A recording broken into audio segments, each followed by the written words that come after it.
In Jamaica, in our Jamaica, we have both.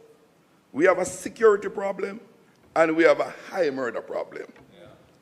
Mr. Speaker, the next People's National Party administration will pursue achieving both continued and accelerated murder reductions and increased security of our people in their homes, on the streets, and in their communities.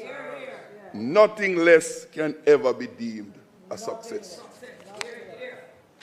In recent times, we hear that this JLP administration's seeming sudden pivot, where they now profess support for social programs. This rings hollow. And there is indeed a synergy between hollow and ring. The PNP and the country have a very reasonable basis for skepticism.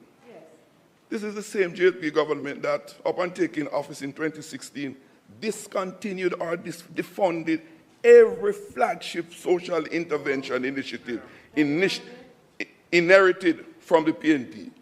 The Unite for Change initiative, the Citizen Security and Justice Program, the Peace Management Initiative. The government of Prime Minister Holness spent years dismissing such programs as ineffective.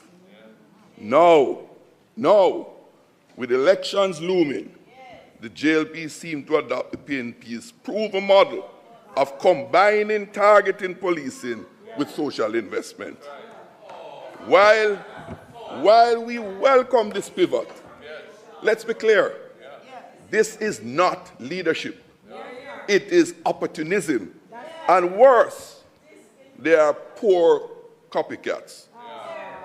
Them take Jamaican people for fool.